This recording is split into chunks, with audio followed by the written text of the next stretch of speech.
The 200th anniversary of the founding of Singapore is next year, and to mark it there is going to be a new and substantive partnership between Singapore and the UK. That is what we are told. What might that mean, though, in a post-Brexit world? In particular, of course, what's going to happen to trade? Singapore-EU trade agreement is due to come into force next year. Will we be part of that? The Minister for Foreign Affairs in the government of Singapore is Dr. Vivian Balakrishnan, and he is here in the studio. Good morning to you. Good morning. What is the status, first of all, of that trade deal with the EU? Because it took a long time to arrange. Is it now definitely coming into action? Well, there's still one more step. It needs to be ratified. We hope that'll be done sometime later this year, and then we can bring it into force next year. And if it comes into force next year, that's obviously a ticklish time, isn't it? Because Britain, in theory at least, probably in practice, is going to be going out of the European Union and involved then in a transition arrangement, set of transition arrangements with the EU. Is it going to be part of the deal during that time? No, in fact, that's all the more reason why it's important to get it done this year. If we can get it ratified and into force next year, then when Britain leaves or invokes the Brexit clause, we will make what we call continuity arrangements, which will allow us to port the provisions of the EU-Singapore Free Trade Agreement to Britain. And are you happy to do that? Yes, we'd be happy to do that. Because the argument has been in the past that those porting arrangements wouldn't always be so easy. And for instance, with South Korea, where actually it's a different set of arrangements and there might be different things that you want to be included in those arrangements. You're saying not so. Well, Britain and Singapore have a special relationship. We're both free traders. We believe in integration. We believe in economic interdependence. And we are keen to help Britain get across this transition with minimal disruption. In due time, we can subsequently look to upgrade or modify, improve the agreement. But it's very important that in this transition period not to have a hard stop. So all the benefits of the free trade arrangement that you will have between Singapore and the EU will continue to be felt by Britain after Britain has left the European Union? That's our hope. Now, obviously, it depends on the EU making that offer to allow for this continuity arrangements. It depends on the UK also agreeing to this, but I'm indicating that Singapore's open for business and we want to maintain. Just fill out, though, why it is that the EU is involved in that decision. Well, Britain's still part of the EU. No, but once it's left. This offer for continuity at this point in time needs to be made by the EU to us.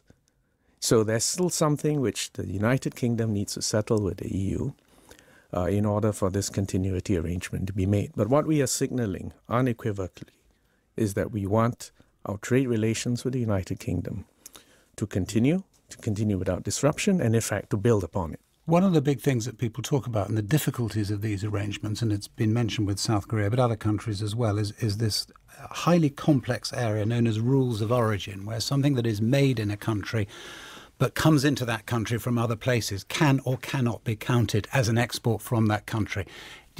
Is that an issue in this? Not really for us. Singapore has got about 21 free trade arrangements and another 3 subject to ratification, and we're still negotiating another half a dozen or more. So these issues of rules of origin, I mean, there's a whole body of negotiations which we can rely on. But so, for instance... So I don't expect this to be an issue. A high-quality car, expensive car, exported at the moment from Britain to Singapore, made right around Europe, bits of it coming from all sorts of countries.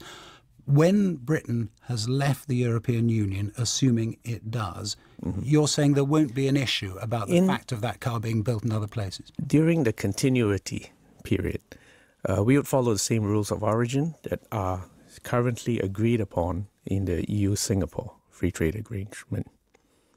So that's not. So I don't view that as a problem. Turn to a wider one. Yes. People often talk about the choices that Britain has to make now, and one of the choices, and it's too baldly made probably, but one of the choices is between becoming a kind of Singapore and becoming a kind of Europe. You laugh. Why? No, I don't think the analogy is in any way appropriate. Singapore's a tiny city-state, a small low-lying island in the heart of Southeast Asia. The United Kingdom is on a completely different scale, and you're located in a completely different part of the world with different challenges and opportunities. I think the question of Brexit is something for the UK voters, and the UK voters have decided. But is it something about an attitude of mind? Because there is now a division in this country between those who say we should become a much freer trading country and a much more open country, and a country perhaps with fewer safety nets, etc. And that is how people see Singapore, whether or not that is actually the case. And those who say, actually, we're sort of going down the European route, really. We're doing the complete opposite of that. Well, if you don't mind, since this is the Commonwealth meeting, it's worth reflecting that the Commonwealth exists because the Industrial Revolution began in England 3 centuries ago. And if you think about the Commonwealth, and if you recall this old system of imperial preferences, the Commonwealth was a trading bloc. The key ingredient for the future is mastering the technological revolution that's occurring now, and then maintaining an open, inclusive, rules-based approach to trade, movement of people, ideas. That's how you create future jobs. So you're absolutely right. It is about a frame of mind. So I'm not so much caught up with the details of Brexit, but the mindset and the attitude to understand that there is another new technological revolution occurring now. And the most important thing is to make sure our people have the skills, have the qualifications for tomorrow's jobs, not arguing about yesterday's technology and yesterday's arrangements. Now, in the same way, from Singapore, you need to understand we have a very unique perspective. We're the 4th largest financial center, the 2nd busiest port in the world. For us, our trading volume is about 3 times our GDP. No one else in the world has that kind of ratio. For us, when we say we believe in free trade, it's not a negotiating point. It's lifeblood. You walk the walk. Dr. Vivian Balakrishnan, thank you very much for coming in.